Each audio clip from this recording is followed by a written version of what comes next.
হও বেটা, মানুষ হও আব্বা। নষ্ট হয়ে গেলে একটা ছেলেকে বলি আব্বা, নষ্ট হয়ে গেলে পয়চা গেলে তোমার খবর কেউ নিবে না। স্বার্থপর এই দুনিয়া, কারো হাতে টাইম নাই। তুই বেটা নারী দেখতে দেখতে, উলঙ্গ ছবি দেখতে দেখতে তোর হাত তোর লজ্জাস্থানে নাপাক নষ্ট করতে করতে পয়চা যদি গল্লাও যাও, শরীর জীবন যৌবন শেষ, কারো হাতে টাইম নাই তোর খবর নেওয়ার বেটা। স্বার্থপর এই দুনিয়া, স্বার্থপর।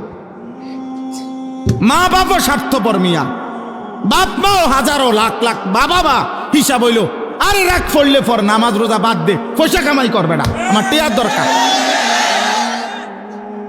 টেয়ার দরকার বেটা, টেয়া দে, সোজা কথা। এরপরে তুই মানুষ নাও মানুষ, এটা পরে চিন্তা করুন। কিসের নামাজ, কিসের আল্লাহ খোদা, আমার টেয়ার দরকার, টেয়া দে। হ্যাঁ যা বিদেশ যা, নইলে দেশে থেকে কাম কর, এত কথা বুঝি না আমি, আমার টেয়ার দরকার। স্বার্থপর দুনিয়া।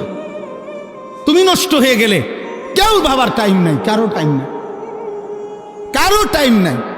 পয়চা গল্লা যদি চরিত্রহীন হয়ে যায়, অনেক ছেলে, তোমরা তো এই সুযোগটা পাইছো আব্বা, মা বাবার খামখেয়ালি, অভিভাবকের খামখেয়ালি, পরিবারের বন্ধন ছুটে গেছে, যার কারণে আজকে তোমাদের অসংখ্য ছেলে রাত দিন গুনাহ করার পরেও তোমাদেরকে টেনে ধরবে, ফিরাবে, এমন অভিভাবক অনেকের কপালে জোটে নাই। 365 দিনে খুদার 1 বছরে নামাজ পড়ে নাই, একদিনও ফজরের নামাজ, কিন্তু মানুষরূপী এই হাইওয়ানকে, আহারে তোর কপালে একটা মানুষ জোটে নাই যে তারে হাত ধরে বলবে, কিরে আব্বা তুই কোনোদিন ফজর পড়বি না?